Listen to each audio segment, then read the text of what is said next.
गांव में मैंने जानबूझकर फुल मार्क्स लाए, सिर्फ इसलिए ताकि उन दो चाइल्डहुड फ्रेंड से थोड़ा दूर जा सकूं।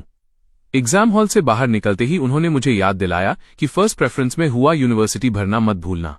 मैंने कैजुअली हाँ कह दिया, लेकिन अगले ही पल मैंने हजारों किलोमीटर दूर मौजूद जिंग यूनिवर्सिटी भर दिया। फॉर्म सबमिट करते ही पास में रखा फोन अचानक बज उठा। मैंने उठाकर देखा, जी सिनियन लाइफटाइम गार्डियंस नाम वाले ग्रुप में नए मैसेजेस आए थे। नाम तो अब भी 3 लोगों वाला था, लेकिन ग्रुप में अब 4 लोग थे। सॉन्ग जिंगनियन ने मैसेज भेजा था, हे मैंने रिजल्ट चेक किया, आराम से हुआ, यूनिवर्सिटी निकल गया, बहुत खुश हूं। अब आगे भी सबके साथ क्लासमेट बनकर रहूंगा, प्लीज मेरा ध्यान रखना।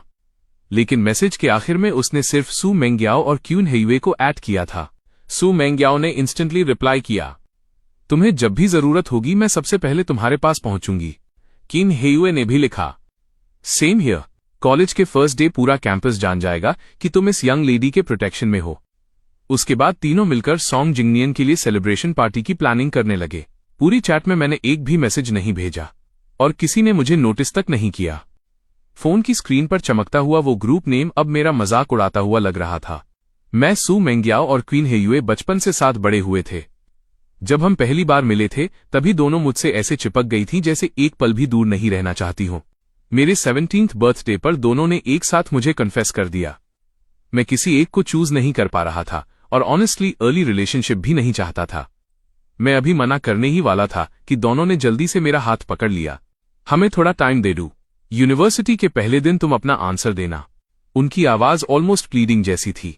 मैं किसी को हर्ट नहीं करना चाहता था, इसलिए टेम्पररी हाँ कह दिया। मुझे लगा था इस दौरान मैं अपनी फीलिंग समझ जाऊंगा, लेकिन फिर सॉन्ग जिंगनियन आ गया। वो हमारे घर की तरफ से स्पॉन्सर्ड गरीब स्टूडेंट्स में से एक था। अच्छे ग्रेड्स की वजह से उसका ट्रांसफर हमारे स्कूल में हुआ था। शुरुआत में वो ग्रैटिट्यूड के नाम पर धीरे धीरे मेरे करीब आने लगा। मैंने उसे दया से हेल्प करना शुरू किया। उसने कहा उसके पास खाने के पैसे नहीं है, तो मैं अक्सर अपनी मील कार्ड से उसे खाना खिलाता था। उसने कहा पढ़ाई में पीछे रह जाता है, तो मैं अपना टाइम सैक्रिफाइस करके उसे क्वेश्चन समझाता था।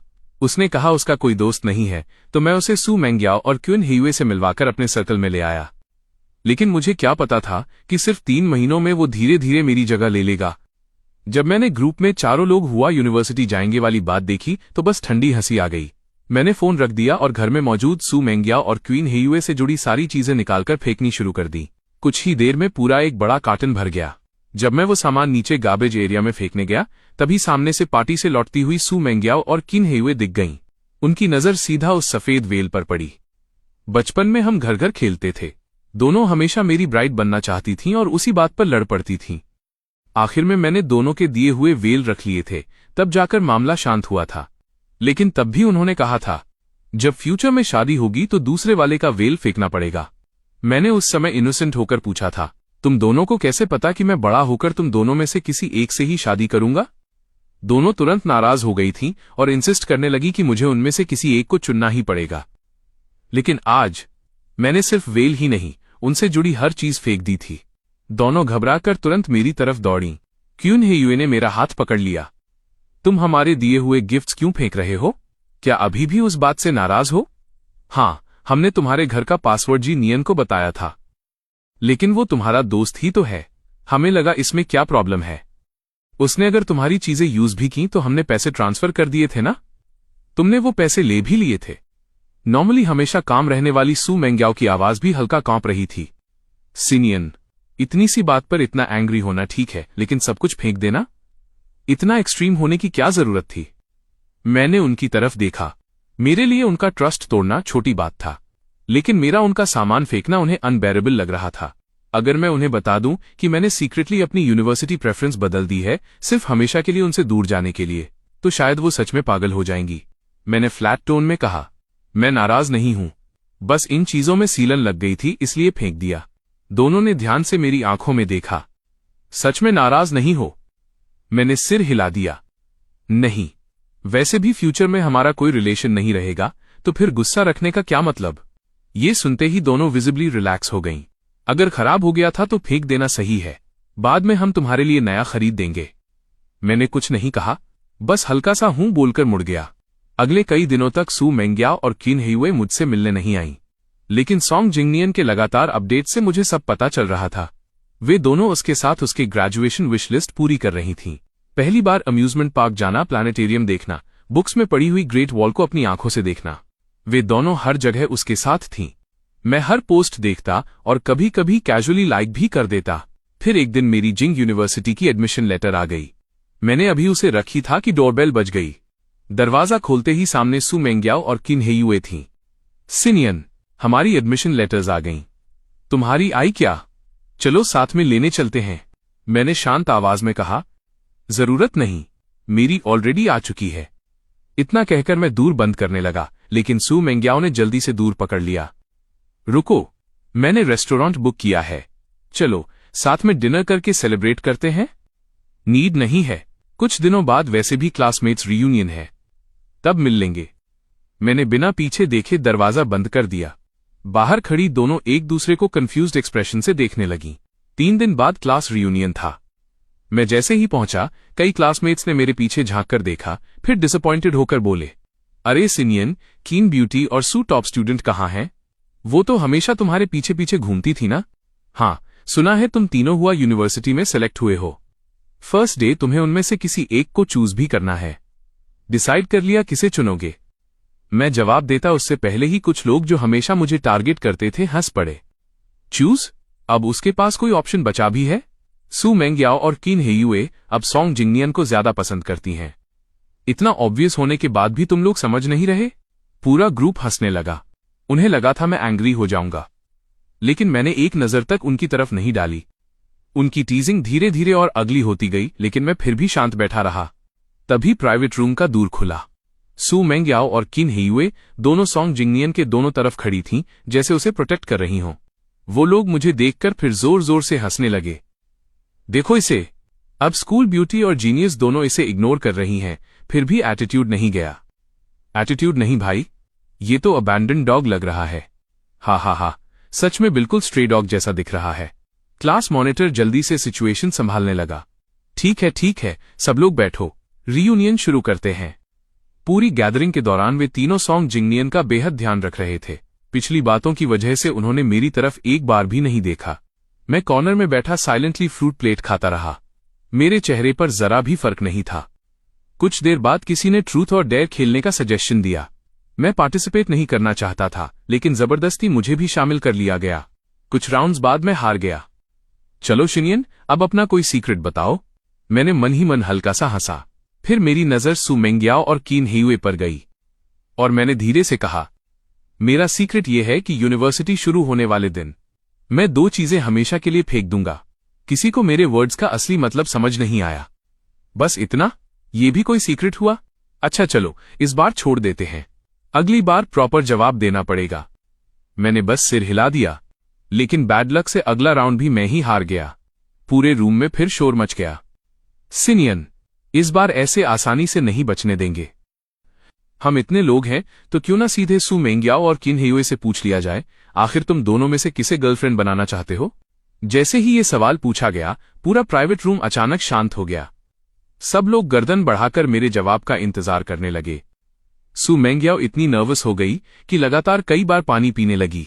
किन हेयु भी कम नहीं थी, उसकी मुट्ठियां इतनी कसकर बंधी थीं कि एक पल के लिए भी ढीली नहीं हुई। मैंने दोनों की तरफ देखा और थोड़ी हैरानी हुई।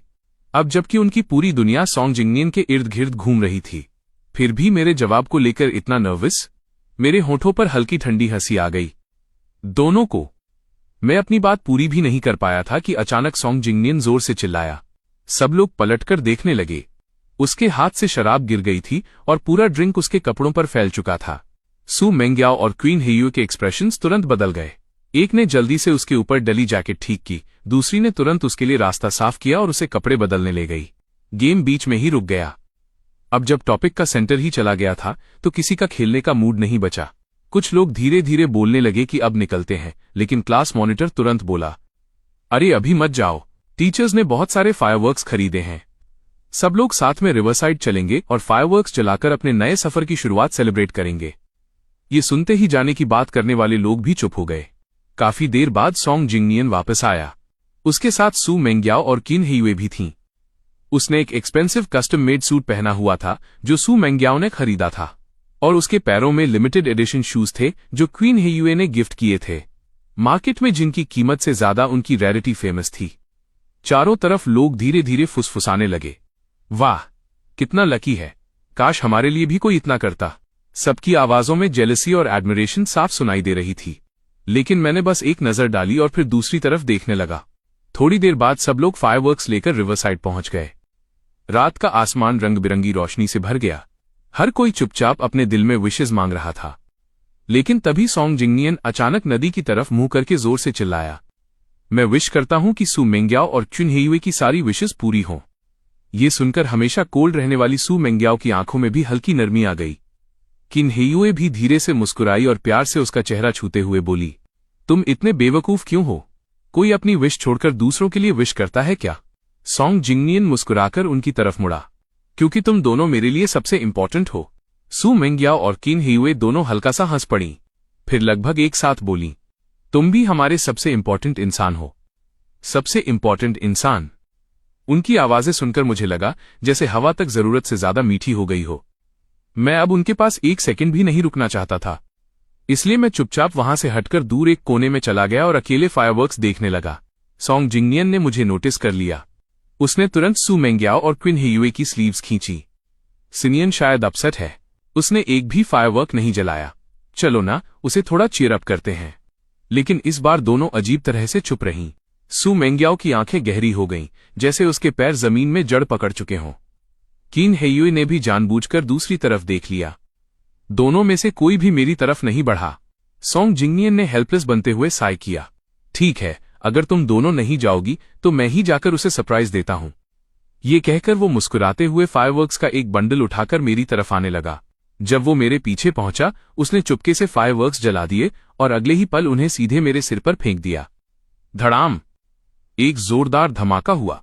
लोगों की चीख निकल गई। मेरे पूरे शरीर में आग लग चुकी थी। सिनियन!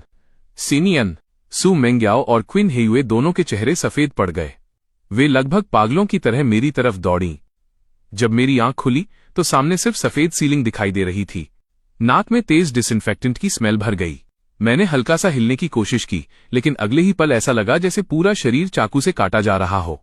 पास खड़ी नर्स ने तुरंत मुझे रोका। मत हिलिए, आपके शरीर पर काफी सीरियस बर्न्स हैं। गुड थिंग ये है कि आपको समय पर हॉस्पिटल ले आए, इसलिए स्किन बच गई, वरना इतने हैंडसम चेहरे पर परमानेंट स्कार्स पड़ जाते। मुझे बेहोश होने से पहले का सीन याद आ गया और दिल के अंदर ठंड उतर गई। मैं सच में नहीं समझ पा रहा था, कोई इंसान इतना क्रूअल कैसे हो सकता है। मैं कुछ बोलना चाहता था, लेकिन दर्द इतना था कि आवाज तक नहीं निकल रही थी। तभी नर्स फिर बोली, वैसे आपको दो बहुत खूबसूरत लड़कियां हॉस्पिटल लेकर आई थीं। जब आपको लाया गया था तब आप अनकॉन्शियस थे, इसलिए आपने नहीं देखा। दोनों लिटरली पैनिक कर रही थीं। जितने दिन आप कोमा में थे, उतने दिन वो दोनों भी ऑलमोस्ट यहीं रुकी रहीं। अभी मुश्किल से उन्हें रेस्ट करने भेजा गया है। चाहे तो मैं उन्हें बुला दूं? अगर उन्हें पता चला कि आप जाग गए हैं तो वो बहुत खुश होंगी। मैंने तुरंत रोक दिया। नहीं, मैं सू मेंग्याओ और किन हेयुए से नहीं मिलना चाहता। नर्स ने सिर हिलाया और मेडिसिन ट्रॉली लेकर बाहर चली गई। लेकिन ज्यादा देर नहीं बीती थी कि दोनों भागती हुई मेरे रूम में आ गईं।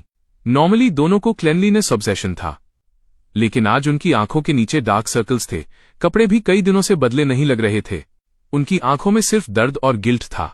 मुझे जागा देखकर उनकी आवाज कांप गई। सिनियन, तुम ठीक हो? सॉरी, हम तुम्हें प्रोटेक्ट नहीं कर पाए। मैं कुछ कहता उससे पहले सू मेंग्याओ ने जल्दी से एक मोटा बंडल मेरी तरफ बढ़ाया। वो हाथ से लिखी हुई अपॉलॉजी लेटर्स थीं।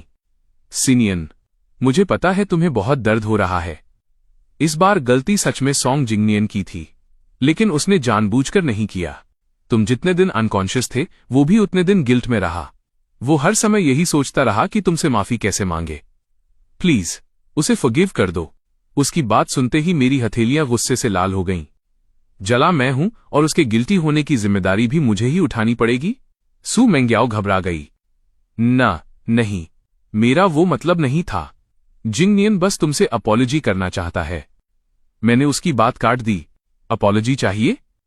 ठीक है, उसे यहां लाओ और फिर उसे भी बिल्कुल मेरे जैसी चोट पहुंचाओ। मैंने आंखें बंद कर लीं। मैं उनका चेहरा तक नहीं देखना चाहता था। क्यून हेयू ने धीरे से भौहें सिकोड़ लीं। उसने अपनी आवाज सॉफ्ट रखने की कोशिश की। सिनियन, इतना अनरीजनेबल मत बनो। जिंगनियन सच में बहुत गिल्टी फील कर रहा है। गिल्टी? मेरी हंसी निकल गई। लेकिन आंखों से आंसू बह निकले। अगर उसकी हालत देखकर तुम्हें इतना दर्द हो रहा है तो फिर उसके पास जाओ ना। मेरे हॉस्पिटल रूम में क्या कर रही हो? दोनों एक दूसरे को देखने लगीं। उन्हें समझ आ गया था कि अभी वो कुछ भी कहें, मैं नहीं सुनूंगा। किन हेयुए ने धीरे से कहा, सिनियन, मैंने पूरे शहर के बेस्ट डॉक्टर्स अरेंज किए हैं, तुम्हारे शरीर पर स्कार्स नहीं रहेंगे। डोंट वरी, सू मेंग्याओ भी तुरंत बोली। मैंने सू फैमिली के बॉडीगार्ड्स यहां छोड़ दिए हैं, तुम्हें जो चाहिए उनसे कह देना, हम रोज तुम्हें देखने आएंगे। इतना कहकर दोनों ने मुझे एक लंबी नजर से देखा और फिर चुपचाप बाहर चली गईं। दरवाजा बंद होते ही मैं दर्द से दांत भींचकर जोर जोर से सांस लेने लगा। होश आने के बाद एनेस्थीसिया का असर खत्म हो चुका था। पूरा शरीर ऐसा लग रहा था जैसे हजारों चाकू एक साथ काट रहे हों। पता नहीं कितना समय बीत गया, फिर अचानक वार्ड का दरवाजा खुला। शिनियन, माँ और पापा भागते हुए अंदर आए। बहुत दर्द हो रहा है ना? बस इतना सुनना था। मैं इतने समय से रोना रोक रहा था, लेकिन अब खुद को संभाल नहीं पाया। आंसू लगातार बहने लगे। माँ ने मुझे बहुत सावधानी से गले लगा लिया। उनकी आंखों में इतना दर्द था कि मैं खुद नजर नहीं मिला पा रहा था। पापा का चेहरा पूरी तरह काला पड़ चुका था। उन्होंने गुस्से में जोर से टेबल पर हाथ मारा। सच में हमने घर में सांप पाल लिया। वो सॉन्ग जिंगनेन जानबूझकर ऐसा किया है। आज से उसकी सारी फाइनेंशियल सपोर्ट बंद, और हम उसके खिलाफ हर पॉसिबल लीगल एक्शन लेंगे। काफी देर बाद जाकर मेरा मूड थोड़ा स्टेबल हुआ, लेकिन वर्क की वजह से माँ पापा को भी वापस जाना पड़ा। रूम फिर से खाली और शांत हो गया, लेकिन इस बार मुझे पहले जैसी लोनलीनेस महसूस नहीं हुई। मैं हॉस्पिटल में काफी लंबे समय तक एडमिट रहा। सू मेंग्याओ और किन हेयुए लगभग हर दिन मुझे देखने आती थीं, लेकिन मैं हर बार मिलने से मना कर देता। आखिर में दोनों रोज गिफ्ट्स और सप्लीमेंट्स रूम के बाहर रख जाती, इस उम्मीद में कि कोई नर्स अंदर पहुंचा देगी, लेकिन हर बार मैं वो चीजें ड्यूटी नर्सेस को दे देता। ऐसे ही समय बीतता गया और आखिरकार डिस्चार्ज वाले दिन सू मेंग्याओ और क्विन हेयुए मुझे लेने अस्पताल पहुंची। शिनियन, तुम्हारे मॉम डैड बाहर बिजनेस ट्रिप पर हैं, इसलिए हम तुम्हें लेने आए हैं। मैंने उनकी तरफ देखा तक नहीं, सीधे दूसरी दिशा में मुड़कर जाने लगा, लेकिन सू मेंग्याओ ने अचानक मेरा हाथ पकड़ लिया। उसका चेहरा थोड़ा भारी हो गया था। सिनियन, सिर्फ इसलिए कि तुम अपसेट हो, हमने काफी समय से सॉन्ग जिंगनियन से भी नहीं मिले। तुम उसे डिसलाइक करते हो, वो समझ आता है, लेकिन तुम हमारे साथ भी इतना डिस्टेंट क्यों हो गए हो? उसकी बात सुनकर मुझे हंसी आ गई। मैं डिस्टेंट हुआ हूं? या फिर तुम लोगों ने स्टेप बाय स्टेप मुझे अपनी दुनिया से बाहर धकेला है? मैं बस हल्का सा हंसा और कोई जवाब नहीं दिया। तभी क्विन हेयुई अपनी कार लेकर सामने आकर खड़ी हो गई। उसने सीधे रास्ता ब्लॉक कर दिया। अगर तुम कार में नहीं बैठे तो हम यहीं खड़े रहेंगे, और मैं गारंटी देती हूं इस रोड पर एक भी गाड़ी आगे नहीं जा पाएगी। जैसे उसकी बात साबित करने के लिए पीछे से एक कार ने हॉर्न बजाया, फिर दूसरी, फिर तीसरी। कुछ ही सेकंड में पूरा रास्ता नॉइजी हो गया। मैं ट्रैफिक डिस्टर्ब नहीं करना चाहता था, इसलिए आखिरकार कार में बैठ गया। लेकिन जैसे ही मैं अंदर बैठा, दोनों ने मुझे खुश करने की कोशिश शुरू कर दी। सिनियन देखो, क्विन हेयू ने चमकती आंखों से पेस्ट्री बॉक्स मेरी तरफ बढ़ाया। ये तुम्हारी फेवरेट बेकरी की स्वीट्स हैं, तुम्हें हमेशा खाना था ना? मैंने बहुत लंबी लाइन में लगकर खरीदी हैं। वो बिल्कुल उस पपी जैसी लग रही थी जो अपने ओनर से प्रेज चाह रहा हो, लेकिन मैंने ठंडे स्वर में मना कर दिया। अब पसंद नहीं है, बहुत स्वीट लगता है। मेरे जवाब के बाद कुछ पल के लिए उसकी आंखों की चमक फीकी पड़ गई। तभी सू मेंग्याओ ने एक ब्यूटीफुली पैक्ड मेडिसिन बॉक्स मेरी तरफ बढ़ाया। कोई बात नहीं अगर तुम्हें स्वीट्स पसंद नहीं रही, ये ऑइंटमेंट मैंने विदेश के फेमस मेडिकल प्रोफेसर से मंगवाई है, तुम्हारे बर्न्स जल्दी हील होंगे। मैंने वो भी वापस उसकी तरफ सरका दिया। जरूरत नहीं, हॉस्पिटल की मेडिसिन्स काफी हैं। उसके बाद चाहे दोनों कितना भी केयर दिखाती रहीं, मैं हर चीज रिजेक्ट करता गया।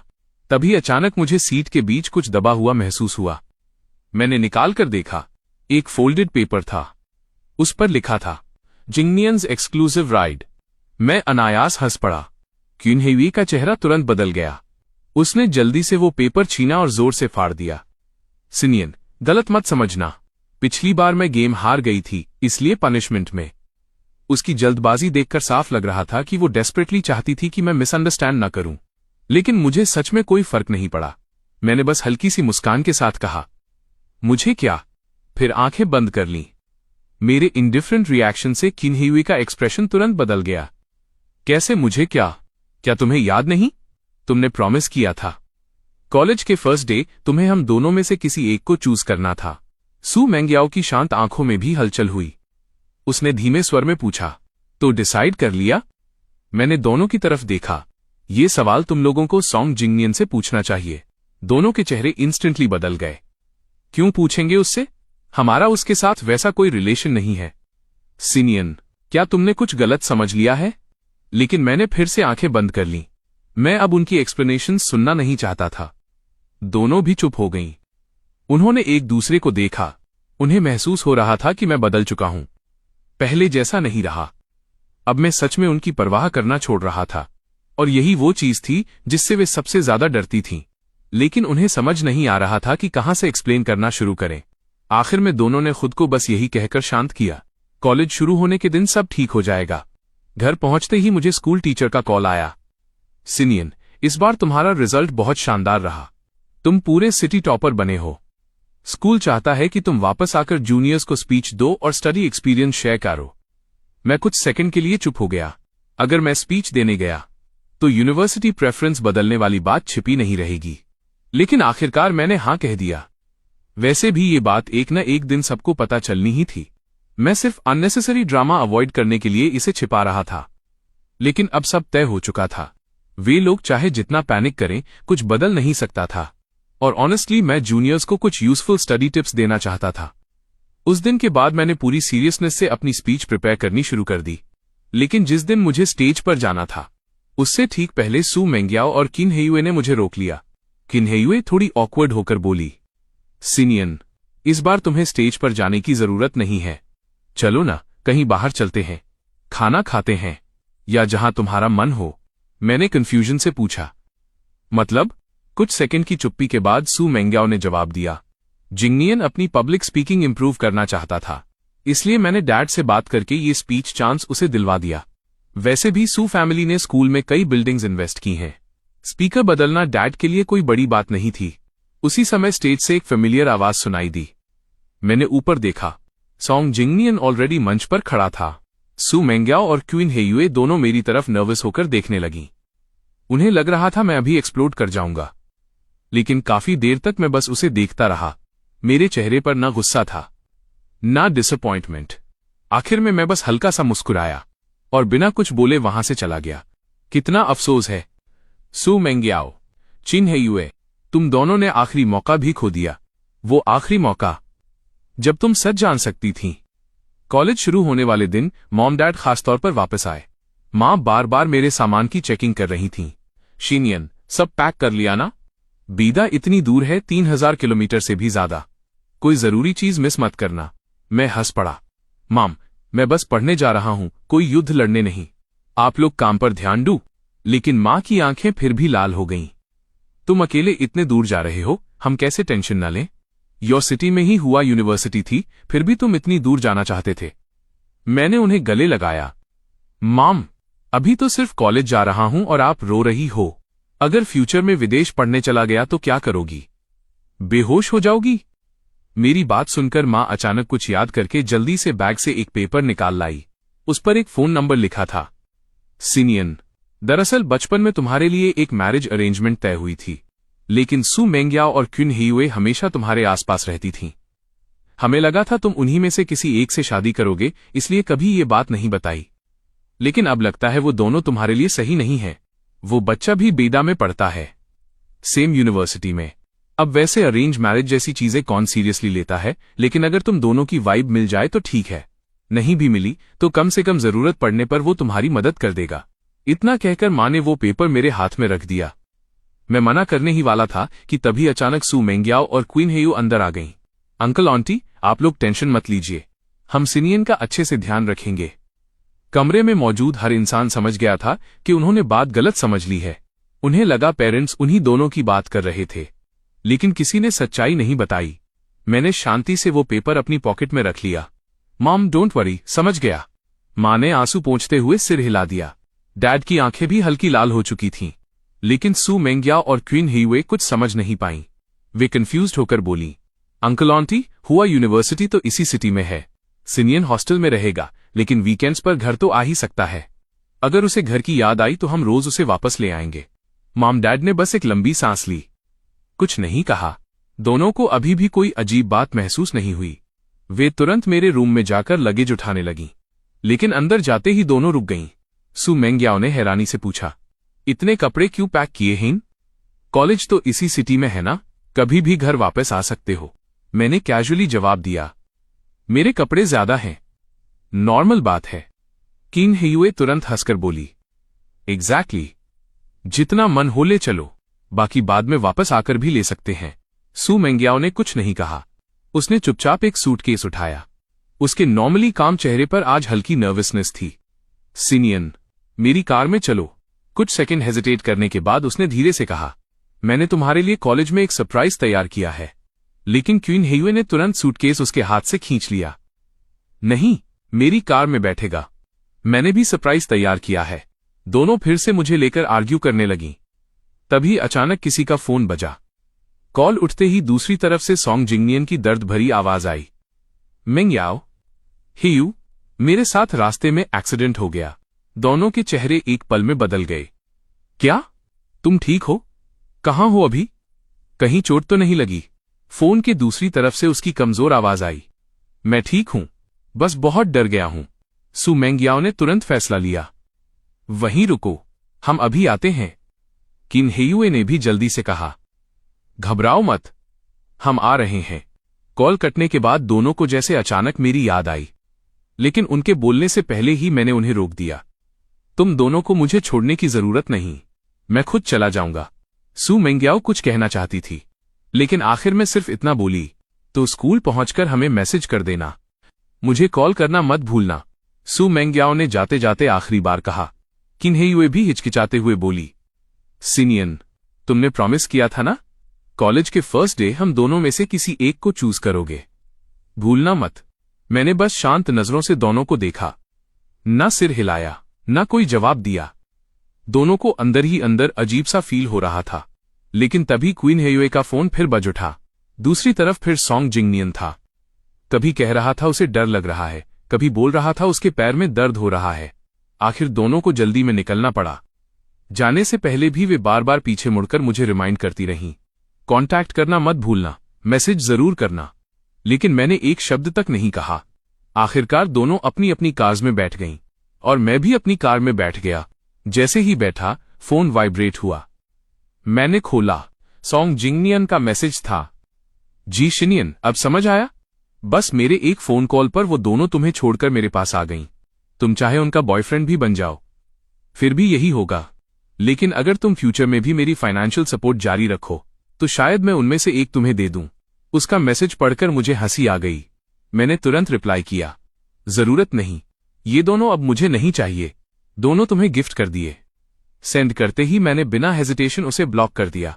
फिर सू मेंग्याओ, फिर किन हेयुए। उसके बाद मैंने अपनी सिम कार्ड निकालकर 2 टुकड़ों में तोड़ दी, नई सिम डाली। फिर मॉम के दिए हुए पेपर से उस चाइल्डहुड एंगेजमेंट वाले नंबर को सेव किया। ड्राइवर ने एक्सेलरेटर दबाया। कार एयरपोर्ट की तरफ बढ़ने लगी, उस दिशा में जो सू मेंग्याओ और किन हेयुए की डायरेक्शन से बिल्कुल ऑपोजिट थी। विंडो के बाहर तेजी से भागते हुए शहर को देखते हुए मेरे होठों पर हल्की मुस्कान आ गई। इस बार मैं सच में नई जिंदगी शुरू करूंगा। उधर मेरा प्लेन उड़ान भर चुका था और उसी समय दूसरी तरफ सू मेंग्याओ और किन हेयुए हुआ यूनिवर्सिटी के गेट पर फूलों के बुकेज लिए खड़ी थीं। लेकिन जितना समय बीत रहा था, उनके चेहरे उतने ही डार्क होते जा रहे थे। जी फैमिली की कार कहीं दिखाई नहीं दे रही थी। उनके दिल में बेचैनी बढ़ती जा रही थी। अचानक दोनों के मन में एक डर उठा, क्या सिनियन सच में उनका कन्फेशन एक्सेप्ट नहीं करना चाहता? नहीं, शायद वो किसी दूसरे गेट से अंदर आ रहा होगा। दोनों ने खुद को समझाने की कोशिश की। वे उस दूसरे पॉसिबिलिटी के बारे में सोचने तक की हिम्मत नहीं कर पा रही थीं। उनके पीछे सजाए गए फ्लावर्स और गिफ्ट्स ने आसपास के स्टूडेंट्स का ध्यान खींच लिया। कुछ लोगों ने फोटोज लेकर स्कूल फोरम पर डाल दी। OMG, फर्स्ट डे पर इतनी ब्यूटीफुल गर्ल्स इतना बड़ा सेटअप लेकर किसे कन्फेस करने वाली हैं? मैं मर गया। आखिर वो लकी गाय कौन है? एक कोल्ड ब्यूटी है, दूसरी फायरी टाइप। कहीं दोनों सेम गाय को प्रपोज तो नहीं करने वाली? क्या वो अभी भी गेट पर हैं? मैं भी देखने जा रहा हूं। फोरम पोस्ट वायरल होते ही भीड़ गेट की तरफ आने लगी। उधर सू मेंग्याओ लगातार मुझे कॉल कर रही थी, लेकिन हर बार सिर्फ अनआंसर्ड रिंग। क्वीन हेयुए का चेहरा पूरी तरह डार्क पड़ चुका था। उसने मुझे ब्लॉक कर दिया। मैं उससे कांटेक्ट ही नहीं कर पा रही। वो फोन को इतनी जोर से पकड़ रही थी कि लगता था अभी क्रश कर देगी। सू मेंग्याओ की ठंडी आंखों में भी इरिटेशन साफ दिख रही थी। मुझे भी ब्लॉक किया गया है। सिनियन कभी ऐसा नहीं करता। कुछ न कुछ जरूर हुआ है। उनके केयरफुली प्रिपेयर्ड गिफ्ट्स अब जमीन पर बेतरतीब पड़े थे। सू मेंग्याओ अचानक भागती हुई वापस जी फैमिली हाउस पहुंच गई। वहीं दूसरी तरफ क्यूनहेयुए कैंपस में पागलों की तरह मुझे ढूंढने लगी। कुछ देर बाद जी फैमिली का दूर फिर बजा। इस बार काफी देर बाद सर्वेंट ने दूर खोला। मिस सू, आपको कुछ चाहिए? सू मेंग्याओ कुछ सेकंड चुप रही, फिर धीमे स्वर में पूछा, सिनियन घर पर है? उसकी नजरें अंदर झांक रही थीं। सर्वेंट कंफ्यूज हो गया। लेकिन यंग मास्टर तो सुबह आपके साथ ही निकले थे। अब घर पर कैसे होंगे? सू मेंग्याओ ने हल्का सा हूं कहा। फिर पूछा, अंकल आंटी घर पर हैं? मुझे उनसे कुछ पूछना है। सर्वेंट ने ऑनेस्टली जवाब दिया। सर और मैडम तो आप लोगों के निकलने के बाद बिजनेस ट्रिप पर चले गए। आप उन्हें कॉल कर सकती हैं। दूर धीरे धीरे बंद होने लगा। सू मेंग्याओ वहीं खड़ी रह गई। उसने खुद से बुदबुदाया, अगर कॉल लग पाता तो अच्छा होता। उसकी आंखों में अचानक लोनलीनेस उतर आई। क्या जिनियन सच में उनसे बच रहा था? उन्होंने तो सॉन्ग जिंगनियन की सिचुएशन हैंडल करते ही सबसे पहले यूनिवर्सिटी पहुंचकर सरप्राइज प्रिपेयर किया था। फिर भी वे लेट कैसे हो गईं? बस थोड़ा सा और वे सब एक्सप्लेन कर सकती थीं। लेकिन अब सब कुछ हाथ से फिसल चुका था। उधर क्यूनहेयुए की हालत भी अच्छी नहीं थी। वो हर जगह लोगों से पूछ रही थी, क्या आपने जी शिनियन को देखा है? लेकिन हर कोई सिर हिलाकर मना कर देता। आखिर एक स्टूडेंट ने एडवाइस दिया, आप ऐसे कैंपस में ढूंढती रहेंगी तो कुछ नहीं मिलेगा। स्टूडेंट अफेयर्स ऑफिस या एकेडमिक ऑफिस जाकर चेक कीजिए ना, वहां तुरंत पता चल जाएगा। ये सुनते ही क्यूनहेयुए को जैसे रास्ता मिल गया। वो भागती हुई एकेडमिक ऑफिस पहुंची। टीचर, मेरा बॉयफ्रेंड इस यूनिवर्सिटी का फ्रेशमैन है, लेकिन उससे कांटेक्ट नहीं हो पा रहा। क्या आप चेक कर सकते हैं कि उसने एडमिशन रजिस्टर किया या नहीं? टीचर पहले हेजिटेंट था, लेकिन जैसे ही क्यूनहेयुए ने कैजुअली लाइब्रेरी डोनेट करने की बात कही, उसका चेहरा तुरंत खिल उठा। उसने सिस्टम में कई बार सर्च किया, लेकिन जी सिनियन नाम का कोई स्टूडेंट मिला ही नहीं, एक भी नहीं। टीचर खुद अनश्योर हो गया। मिस, आपको नाम सही याद है ना? क्यूनहेयुए तुरंत बोली, हाँ, बिल्कुल यही नाम है। अब टीचर की बारी थी नर्वस होने की। उसने बार बार सर्च किया, फिर आखिर में धीरे से बोला, मिस, जी सिनियन हमारे यूनिवर्सिटी के स्टूडेंट नहीं है। इस साल एडमिशन लिस्ट में उनका नाम नहीं है। सिस्टम गलत नहीं हो सकता। कहीं आपके बॉयफ्रेंड ने आपको झूठ तो नहीं बोला? अगर ऐसा है तो आपको तुरंत पुलिस कंप्लेंट करनी चाहिए। टीचर जेन्युइनली कंसर्न्ड होकर बोल रहा था, लेकिन क्यूनहेयुए को ऐसा लगा जैसे उसके कानों में बिजली गिर गई हो। हुआ यूनिवर्सिटी में जी शिनियन नहीं है। फिर वो गया कहां? उसके ग्रेड्स इतने अच्छे थे कि कोई भी टॉप यूनिवर्सिटी उसे हाथों हाथ लेती। फेल होना इम्पॉसिबल था। फिर आखिर क्या हुआ? उसका दिमाग पूरी तरह ब्लैंक हो गया। उसी समय खबर सुनकर सू मेंग्याओ भी वहां पहुंच गई। उसके आसपास का एटमॉस्फेयर इतना कोल्ड था कि कोई उसके पास खड़े होने की हिम्मत नहीं कर रहा था। उसने सीधे पूछा, क्या पता चला? क्यूनहेयुए ने अभी अभी मिली सारी इन्फॉर्मेशन बता दी। कुछ सेकंड के लिए सू मेंग्याओ की आंखें सिकुड़ गईं। जी सिनियन हमें छोड़कर चला गया? ये ख्याल पहली बार दोनों के दिल में साफ साफ उठा, और उसी पल दोनों के अंदर पैनिक फैल गया। एक पल के लिए दोनों ने सोचा, क्या सच में उन्होंने जिनियन को इतना हर्ट कर दिया था कि उसने बिना बताए सब छोड़ दिया? लेकिन तभी एक लड़का भागता हुआ आया। एक्सक्यूज मी, गेट पर एक लड़का आपके फ्लावर्स और गिफ्ट्स उठा रहा है। वो कह रहा है वो आपको जानता है। बारिश भी शुरू हो रही है, इसलिए जल्दी चलिए। ये सुनते ही दोनों ने एक दूसरे की तरफ देखा। उनकी आंखों में अचानक उम्मीद चमक उठी। क्या वो सिनियन है? क्या ये सब बस एक प्रैंक था? अगर वो सेम यूनिवर्सिटी में नहीं भी है तो भी कोई फर्क नहीं पड़ता, बस वो उनका कन्फेशन एक्सेप्ट कर ले। दोनों लगभग भागते हुए गेट की तरफ पहुंची। उनके दिल जोर जोर से धड़क रहे थे। लेकिन अगले ही पल, जब वो लड़का फ्लावर्स लेकर पलटा, दोनों वहीं जम गईं। सॉन्ग जिंगनियन, क्यूनहेयुए और सू मेंग्याओ लगभग एक साथ बोल उठीं, तुम यहां क्या कर रहे हो? सिनियन कहां है? सॉन्ग जिंगनियन पूरी तरह बारिश में भीग चुका था, लेकिन फिर भी वो अपनी बॉडी से फ्लावर्स और गिफ्ट्स को ढकने की कोशिश कर रहा था ताकि उन पर बारिश की एक बूंद तक न पड़े।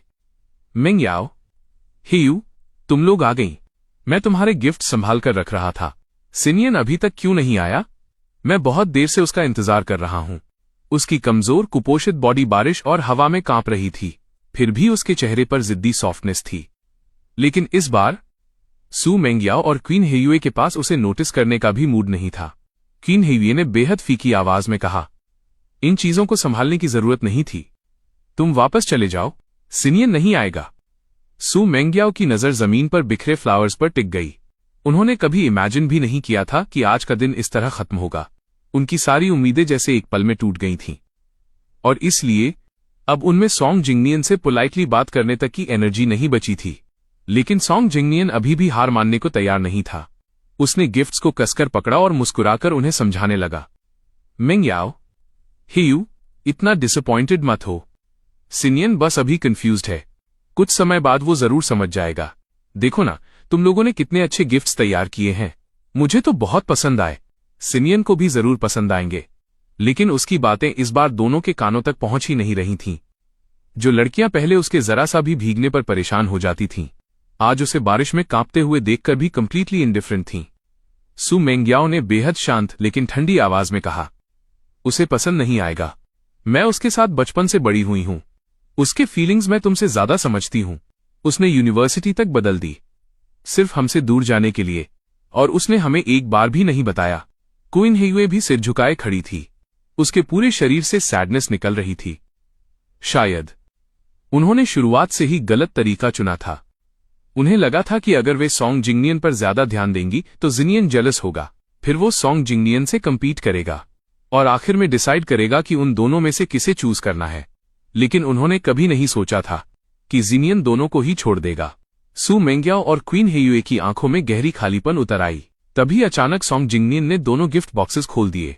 उसने उनमें से कफलिंग्स और वॉच निकालकर पहन लिए, फिर दोनों के हाथ पकड़कर जोर से बोला, मेंग्याओ, हेयू, अगर सिनियन तुम्हारी फीलिंग्स नहीं समझ पाया तो मैं समझता हूं, तुम लोग बहुत अच्छी हो।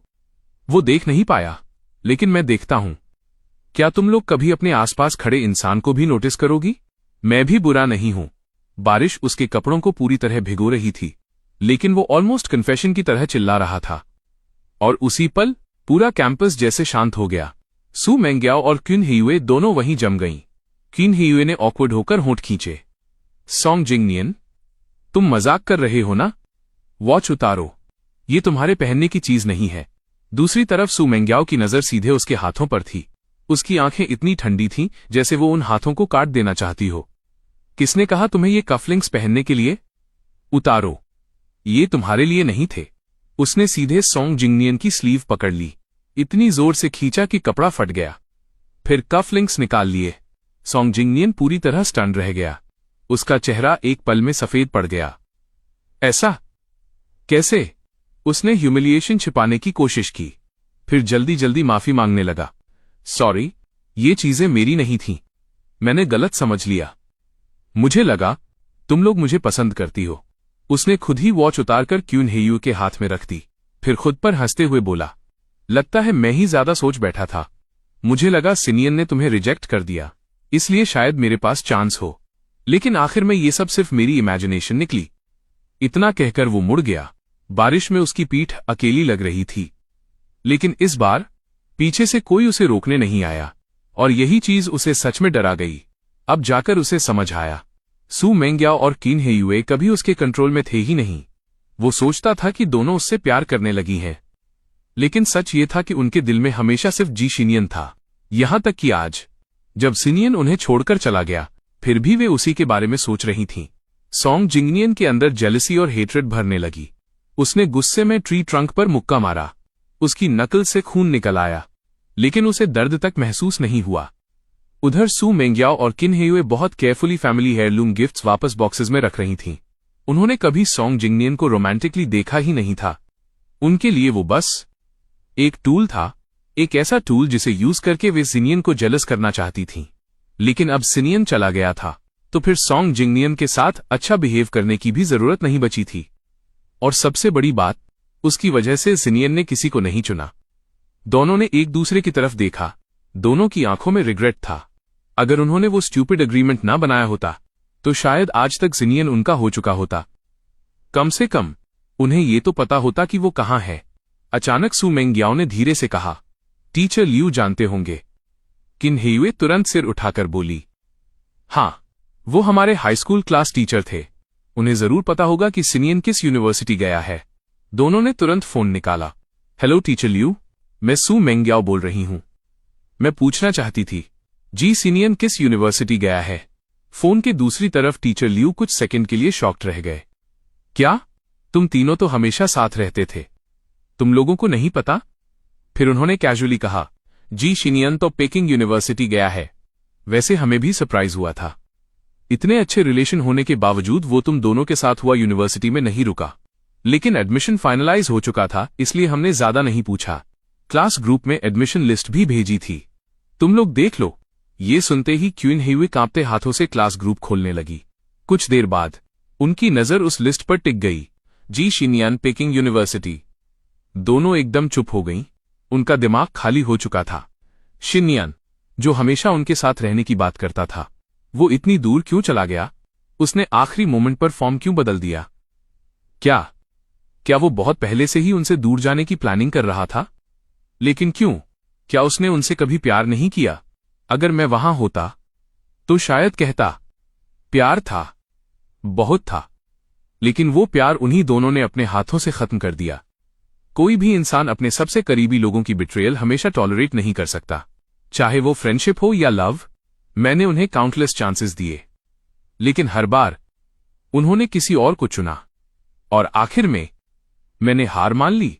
उधर मेरा प्लेन उतर चुका था। एयरपोर्ट से बाहर निकलते ही मैंने एक बेहद खूबसूरत वुमन को देखा जो मेरे नाम का प्लाकार्ड पकड़े खड़ी थी। उसकी फीचर्स शार्प और स्टनिंग थीं। लॉन्ग लेग्स, परफेक्ट फिगर, आसपास कई लोग उसे सीक्रेटली देख रहे थे। वो धीरे धीरे मेरी तरफ आई, फिर उसने बहुत ध्यान से मेरा नाम लिया, जी शिनियन। उसकी आवाज लो और स्लाइटली हस्की थी। उसने हल्का सा मुस्कुराकर कहा, मैं जियांग स्वेनिंग हूं, तुम्हारी चाइल्डहुड फियांसी। मैं कुछ सेकंड के लिए ब्लैंक रह गया। उसने ड्राइवर को बुलाकर मेरा लगेज कार में रखवा दिया, और मैं लगभग बिना सोचे उसके पीछे चलता चला गया। नॉर्थ सिटी की ठंडी हवा लगते ही मेरा दिमाग फाइनली क्लियर हुआ। मैंने तुरंत पूछा, मैंने सही इंसान पहचाना है ना? तुम सच में वही हो जिसके बारे में मॉम ने बताया था? मेरे सवाल के तुरंत बाद उसने अपनी कोट उतारकर मेरे कंधों पर डाल दी। फिर उसने बैग से एक पुरानी फोटो निकाली। फोटो में मैं था। मैं ऑकवर्ड होकर हंस पड़ा।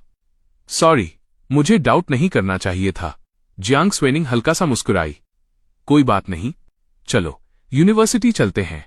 मैं पेकिंग यूनिवर्सिटी के बिजनेस स्कूल में हूं, फाइनेंस मैनेजमेंट मेजर। तुमसे 1 साल सीनियर हूं। अगर कभी कोई प्रॉब्लम हो तो सीधे मेरे पास आना। फिर उसने फोन निकालकर QR कोड दिखाया। Add me. मैंने जल्दी से स्कैन कर लिया। वो मुझे पर्सनली डॉम तक छोड़कर गई, यहां तक कि ड्राइवर से मेरा पूरा लगेज अंदर रखवाया। मैं मना भी नहीं कर पाया था कि उसने पहले ही बेड तक अरेंज करवा दिया। क्या मिसिंग है, क्या चाहिए? वो हर छोटी चीज नोटिस कर रही थी। मैं सच में थोड़ा ओवरवेल्म्ड हो गया। वो जरूरत से ज्यादा कंसिडरेट थी। कुछ पल के लिए मुझे इल्यूजन हुआ जैसे वो सच में मेरी गर्लफ्रेंड हो, लेकिन अगले ही पल मैं खुद को रियलिटी में वापस ले आया। सू मेंग्याओ और क्वीन हेयुए की वजह से अब मुझ में किसी पर पूरी तरह ट्रस्ट करने की हिम्मत नहीं बची थी। फिलहाल ऐसा डिस्टेंस ठीक था। मैंने पोलाइटली कहा, आज के लिए थैंक यू स्वेनिंग जी, बाद में ट्रीट दूंगा। जियांग स्वेनिंग ने मेरी दूरी नोटिस कर ली, लेकिन उसने कुछ नहीं कहा, बस हल्का सा मुस्कुराकर ठीक है कहा। उस रात मैं डॉर्म बेड पर गहरी नींद में सो गया। लेकिन हुआ यूनिवर्सिटी में। सू मेंग्याओ और क्वीन हेयुए दोनों की आंखों से नींद गायब थी। अब जबकि सिनियन वहां नहीं था, पूरी यूनिवर्सिटी उन्हें खाली लग रही थी। सू मेंग्याओ ने सारे क्लास एक्टिविटीज रिजेक्ट कर दिए, यहां तक कि मिलिट्री ट्रेनिंग तक कैंसिल करवाने की कोशिश की। फिर उसने बालकनी पर खड़े होकर अपने फादर को फोन लगाया। डैड, मैं ट्रांसफर होकर पेकिंग यूनिवर्सिटी जाना चाहती हूं। फोन के दूसरी तरफ कुछ सेकंड साइलेंस रहा, फिर गुस्से से आवाज गूंजी, सू मेंग्याओ, क्या तुम पागल हो गई हो? यूनिवर्सिटी कोई हाई स्कूल नहीं होती कि जहां मन किया ट्रांसफर हो गए। मैं इसकी परमिशन कभी नहीं दूंगा। तुम जानती हो ना सू फैमिली की स्टेटस क्या है? तुम्हारा हर कदम केयरफुली उठना चाहिए। ट्रांसफर जैसी चाइल्डिश बातें दोबारा मत करना। अगर जाना ही है तो यूनिवर्सिटी छोड़ो। फिर से गाँव दो। इतना कहकर सू फादर ने सीधे फोन काट दिया। लाइन डेड हो गई। लेकिन सू मेंग्याओ को पहले से पता था कि यही होने वाला है। उसे बिल्कुल डिसअपॉइंटमेंट नहीं हुई, क्योंकि वो परमिशन नहीं मांग रही थी, सिर्फ इन्फॉर्म कर रही थी। उधर क्वीन हेयुए की हालत भी बिल्कुल ऐसी ही थी। क्वीन फादर ने फोन पर उसे बुरी तरह डांटा, लेकिन पूरी कॉल के दौरान क्वीन हेयुए एक शब्द नहीं बोली। उनके लिए कौन सी यूनिवर्सिटी है इससे फर्क नहीं पड़ता था। पहले उन्हें लगा था कि सिनियन हुआ यूनिवर्सिटी पसंद करता है, इसलिए वे उसे यहां लाईं, यहीं साथ पढ़ने का प्रॉमिस किया। लेकिन उन्होंने कभी इमेजिन नहीं किया था कि उनसे दूर जाने के लिए वो इतनी बड़ी डिसीजन ले लेगा। उस रात सू मेंग्याओ और किन हेयुए दोनों नहीं सोईं। अगले दिन जब सारे फ्रेशमैन ओरिएंटेशन मीटिंग के लिए जा रहे थे, दोनों सीधा एकेडमिक अफेयर्स ऑफिस पहुंची। टीचर बार बार शॉक्ड होकर पूछ रहा था, हुआ यूनिवर्सिटी में आखिर कमी क्या है? तुम लोग विड्रॉल क्यों लेना चाहती हो? वो पूरी कोशिश कर रहा था कि ये दोनों टॉप स्टूडेंट्स यूनिवर्सिटी छोड़कर न जाएं। लेकिन सू मेंग्याओ ने कोल्ड टोन में जवाब दिया, टीचर, मेरे आईक्यू के साथ मैं किसी भी यूनिवर्सिटी में आसानी से एडमिशन ले सकती हूं। जी सिनियन यहां नहीं है, तो मेरे रुकने की भी कोई वजह नहीं। किन हेयुए ने भी तुरंत कहा, सैम, गाओकाओ मेरे लिए मुश्किल नहीं है, मैं सिनियन से अलग नहीं रहना चाहती। टीचर पूरी तरह कंफ्यूज्ड हो गया। तभी ऑफिस के बाहर खड़ा सॉन्ग जिंगनियन ये सारी बातें सुन रहा था। उसे लगा था अब जबकि हुआ यूनिवर्सिटी में सिर्फ वो सू मेंग्याओ और किन हेयुए बचे हैं, तो शायद आखिरकार उसका चांस आ गया है। लेकिन उसने सपने में भी नहीं सोचा था कि वे दोनों जी शिनियन के लिए यूनिवर्सिटी तक छोड़ देंगी। वो अचानक अंदर भागा, मत जाओ मेंग्याओ, हेयू, प्लीज यूनिवर्सिटी मत छोड़ो। मैं तुम लोगों से अलग नहीं रहना चाहता। एक बार पीछे मुड़कर मुझे भी देख लो। मैं उससे कम नहीं हूं और मैं तुम दोनों से उससे कहीं ज्यादा प्यार करता हूं। उसकी आवाज ऑलमोस्ट बेगिंग जैसी हो चुकी थी। लेकिन उसकी कन्फेशन सुनते ही सू मेंग्याओ और क्वीन हेयू की आंखों में सिर्फ डिस्गस्ट बढ़ता गया। पूरा ऑफिस एकदम शांत हो गया। कुछ सेकंड बाद सू मेंग्याओ ने बर्फ जैसी आवाज में कहा, सॉन्ग जिंगनियन, तुम्हें याद है ना तुमने हमसे क्या प्रॉमिस किया था? ये सुनते ही उसका दिल धक से रह गया। अगले ही पल क्वीन हेयू उसे बाहर घसीटकर ले गई और चटाक, एक जोरदार स्लैप उसके चेहरे पर पड़ा। सॉन्ग जिंगनियन, हमारे बीच डील क्या थी भूल गए? तुम्हें सिर्फ एक्टिंग करनी थी ताकि जिनियन जेलस हो जाए। तुमने खुद प्रॉमिस किया था कि तुम हमारे लिए अननेसेसरी फीलिंग्स डेवलप नहीं करोगे, तभी हमने तुम्हें चुना था। उसकी आंखें गुस्से से लाल थीं। दूसरी तरफ सू मेंग्याओ की आवाज भी बर्फ जैसी ठंडी थी। तुम्हें कहा था कि तुम हमारी हेल्प करोगे जिनियन को परस्यू करने में, लेकिन तुमने क्या किया? हमारे ही हाथों जिनियन को हमसे दूर कर दिया और अब तुम हमसे कन्फेशन कर रहे हो? मैंने तुम्हें कितनी बार वार्निंग दी थी, हमारे लिए फीलिंग्स डेवलप मत करना। उनके हर शब्द जैसे सॉन्ग जिंगनियन को सजा दे रहे थे। उसका दिमाग सुन्न पड़ चुका था। इस दौरान वो उनके प्यार और अटेंशन में इतना डूब गया था कि वो ओरिजिनल एग्रीमेंट ही भूल गया। उसे आज भी याद था जब उसने पहली बार सू मेंग्याओ और किन हेयुए को देखा था। वो लिटरली स्टन रह गया था। फिर सिनियन बार बार उसे उनके करीब लाता रहा और सॉन्ग जिंगनियन ने अपनी आंखों से देखा वे दोनों सिनियन को कितनी इंपॉर्टेंस देती थीं, कितना केयर करती थीं। धीरे धीरे उसके अंदर ग्रीड पैदा हुई। उसने सोचा, अगर ये दोनों लड़कियां कभी उसी तरह उसे देखें, उसे चाहें, तो शायद वो दुनिया का सबसे खुश इंसान बन जाएगा। और उस समय सिनियन कितना मिजरेबल लगेगा। सिर्फ ये सोचकर ही उसे एक्साइटमेंट होती थी। वो सिनियन की जगह लेना चाहता था, इसीलिए उसने एक डेंजरस प्लान बनाया। उसने सू मेंग्याओ और क्वीन हेयुए के सामने पार्टनरशिप प्रपोज की। प्लान सिंपल था, वे दोनों उसके साथ क्लोज बिहेव करेंगी ताकि सिनियन जेलस हो और बदले में वो दोनों की हेल्प करेगा सिनियन को कन्फेस करवाने में ताकि उनका विश्वास जीत सके। उसने सीक्रेटली वो लव लेटर्स फेंक दिए जो दोनों ने जिनियन के लिए लिखे थे। फिर फेक हैंडराइटिंग में खुद के लिए लेटर्स तैयार किए। आज तक उसे याद था जब सिनियन ने उन लेटर्स पर सू मेंग्याओ और क्वीन हेयुए के नाम देखे थे। उसके चेहरे पर कितना शॉक था और जैसा उसने सोचा था वैसा ही हुआ। सिनियन जेलस हो गया। उसने जाकर दोनों से सवाल किए। तब सू मेंग्याओ और किन हेयुए को लगा, हाँ, ये तरीका काम कर रहा है। इसलिए उन्होंने डिसाइड किया कि हुआ यूनिवर्सिटी के ओपनिंग डे पर वे सारी सच्चाई बता देंगी। लेकिन किसी ने नहीं सोचा था कि तब तक सिनियन का दिल पूरी तरह टूट चुका होगा और वो क्वाइटली यूनिवर्सिटी बदल देगा। सॉन्ग जिंगनियन अचानक हिस्टेरिकली हंसने लगा। हा हा हा हा हा। उसकी हंसी ऑलमोस्ट पागलों जैसी थी। अगर आज सच सामने नहीं आता तो शायद वो जिंदगी भर अपने फेक ड्रीम में जीता रहता। लेकिन अब उन दोनों की आंखों में सिर्फ कोल्डनेस थी, जैसे उन्होंने कभी उसे प्यार से देखा ही ना हो। उसने इंस्टिंक्टिवली हाथ बढ़ाया, जैसे उनके स्लीव्स पकड़ना चाहता हो, लेकिन क्वीन हेयू ने तुरंत उसका हाथ झटक दिया। तुमने हमें धोखा दिया और सिनियन को हमसे दूर कर दिया। उसकी आवाज में डेंजरस वार्निंग थी। अगर वो क्वाइटली पीछे हट जाता तो शायद वे उसे तुरंत टारगेट नहीं बनाती, लेकिन अब उसने खुद उन्हें प्रोवोक कर दिया था। सू मेंग्याओ ने ठंडी आवाज में कहा, तुम्हें सबसे ज्यादा अपने फ्यूचर की चिंता रहती थी ना? अब सुनो, आज से तुम्हारी सारी फंडिंग बंद, और जो कुछ भी तुमने जिनियन के साथ किया है उसका हिसाब भी होगा। ये सुनते ही सॉन्ग जिंगनियन की हंसी टूट गई, उसकी आंखों से आंसू बह निकले। सू मेंग्याओ, चिन्हेयुए, खुद को धोखा देना बंद करो। तुम लोगों के पास काउंटलेस चांसेस थे जिनियन को रोकने के, लेकिन हर बार तुमने उसे खुद दूर धकेला। वो तुमसे प्यार नहीं करता, सबसे ज्यादा प्यार मैं करता हूं। मैं? वो हिस्टेरिकली चिल्ला रहा था, लेकिन दोनों की आंखों में सिर्फ कोल्ड इंडिफरेंस था। बस करो, जिनियन के दिल में अभी भी हमारे लिए फीलिंग्स हैं। इतना कहकर दोनों बिना पीछे देखे विड्रॉल प्रोसेस के लिए चली गईं। सॉन्ग जिंगनियन वहीं जमीन पर गिर पड़ा, उसका पूरा शरीर कांप रहा था। सिर्फ फंडिंग बंद होना ही उसके लिए मौत जैसा था। वो लग्जरी लाइफ का आदी हो चुका था, अब वापस गरीबी में लौटना उसके लिए इम्पॉसिबल था। बिना पैसे के सर्वाइवल तक मुश्किल था। पहली बार उसे सच में पछतावा हुआ। वो तुरंत बैंक भागा। उसने वो कार्ड्स निकाले जो सू मेंग्याओ और क्विन हेयुए ने उसे दिए थे। कैश निकालना है, जितना पॉसिबल हो उतना। उसके हाथ कांप रहे थे। पिन डालते हुए कई बार गलती हुई, लेकिन अगले ही पल एटीएम स्क्रीन पर मैसेज आया, कार्ड फ्रोजन। उसका चेहरा सफेद पड़ गया। इम्पॉसिबल, इतनी जल्दी कैसे? वो एक एटीएम से दूसरे एटीएम भागता रहा, लेकिन हर जगह सेम रिजल्ट, इम्पॉसिबल, इम्पॉसिबल। वो ऑलमोस्ट पागलों की तरह बड़बड़ाने लगा। आखिर वो सीधे बैंक काउंटर पर पहुंचा। उसने कार्ड्स पटक दिए। कैश दो, जो भी बैलेंस है सब निकालो। स्टाफ ने सिस्टम चेक किया, फिर पोलाइटली बोला, सॉरी सर, आपके दोनों कार्ड्स फ्रीज हो चुके हैं, विथड्रॉल पॉसिबल नहीं है। ये सुनते ही उसकी टांगों से ताकत खत्म हो गई। वो वहीं जमीन पर बैठ गया। सब खत्म हो गया, सब। उसने कार्ड्स वहीं फेंक दिए। उसे खुद नहीं पता था वो कैसे सड़क पर वापस आया। चलते चलते अचानक कुछ बच्चे फायरवर्क्स लेकर खेलते हुए उसकी तरफ भागे। एक बच्चा गलती से उससे टकरा गया। सॉन्ग जिंगनियन गुस्से से पागल हो उठा।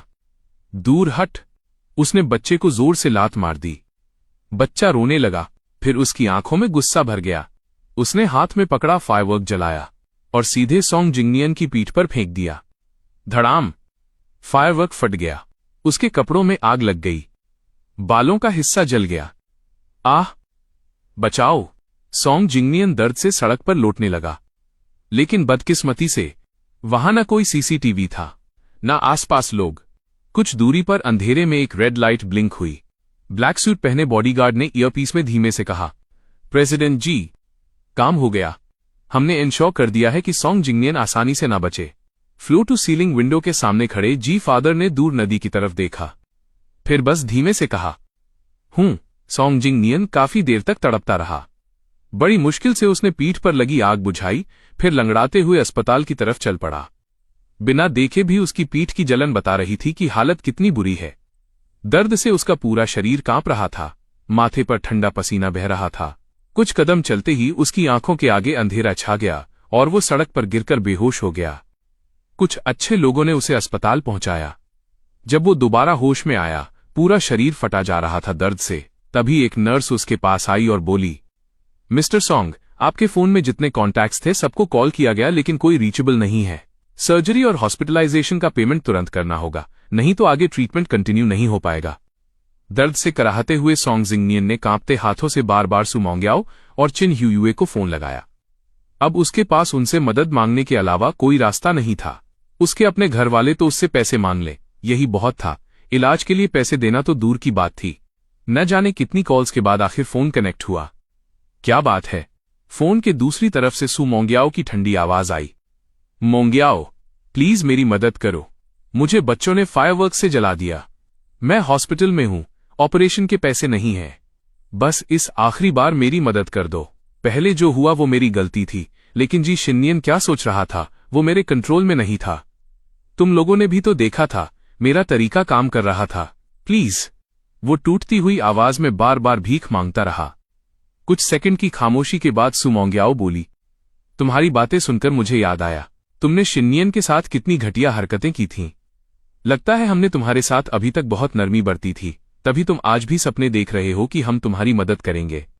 साथ में चिन ह्यूयुए की ठंडी आवाज भी आई, जिसने शिनियन को हर्ट किया उसे 100 गुना दर्द मिलना ही चाहिए। अगले ही पल कॉल कट गई। फोन कटते ही सॉन्ग जिंगनियन की आखिरी उम्मीद भी खत्म हो गई। वो राक्षस जैसा चेहरा लेकर जीना नहीं चाहता था, इसलिए उसने अपनी सारी सेविंग सर्जरी में झोंक दी। लेकिन पैसों की कमी के कारण कई ऑपरेशंस अधूरे रह गए। इलाज के बाद भी वो कभी पहले जैसा नहीं दिख सकता था। उधर सू मोंग्याओ और चिन ह्यूयुए ने यूनिवर्सिटी छोड़ते ही रिपीट ईयर के लिए कोचिंग ज्वाइन कर ली। कुछ ही दिनों में हुआदा कैंपस में उनकी कहानी फैल गई। हर जगह लोग उन्हीं की बातें कर रहे थे। ओपनिंग डे पर कन्फेशन की पूरी तैयारी, और जिस लड़के के लिए सब किया वो उसी यूनिवर्सिटी में था ही नहीं। इतनी स्मार्ट होकर भी दोनों कितनी स्टूपिड निकली। कई लोगों ने सॉन्ग जिंगनियन वाली बात भी ऑनलाइन फैला दी। उसका नाम लेते ही लोग तिरस्कार से हंसते थे। लेकिन हॉस्पिटल में पड़े सॉन्ग जिंगनियन को इन सब बातों की कोई खबर नहीं थी। सू मोंग्याओ को अपने ग्रेड्स पर पूरा भरोसा था। उसे लगता था कि चाहे कोचिंग जाए या नहीं, अगले साल भी आसानी से पेकिंग यूनिवर्सिटी निकल जाएगी। रिपीट ईयर उसके लिए बस फॉर्मेलिटीज थीं। चिन ह्यूयुए की पढ़ाई उससे थोड़ी कमजोर थी, लेकिन उसे भी कोई टेंशन नहीं थी। जरूरत पड़े तो प्राइवेट ट्यूटर्स लगा सकती थी। इसलिए दोनों बिना समय गंवाए सीधे बेइजिंग पहुंच गईं। उधर मेरी जिंदगी पेकिंग यूनिवर्सिटी में सरप्राइजिंगली अच्छी चल रही थी। रूममेट्स अच्छे मिले, कैंपस लाइफ भी बहुत पीसफुल थी। यहां तक कि कई बार तो मैं सू मोंग्याओ और चिन ह्यूयुए को लगभग भूल ही जाता था। मिलिट्री ट्रेनिंग खत्म होने के बाद मेरा फोन वाइब्रेट हुआ। तभी रूममेट्स फिर से छेड़ने लगे। फिर वही खूबसूरत सीनियर तुम्हें डिनर पर बुला रही है क्या? सच बता, तुम दोनों आखिर कब रिलेशनशिप में आ रहे हो? हम तीनों बेट लगा चुके हैं कि जियांग सीनियर आखिर कब तक तुम्हें ऑफिशियली प्रपोज करेगी। तीनों शोर मचाते रहे और मेरा चेहरा पूरा लाल हो गया। बस करो यार, मैंने अभी कुछ डिसाइड नहीं किया है। वो सिर्फ मेरी हेल्प कर रही हैं, इसलिए मैं उनका थैंकफुल हूं।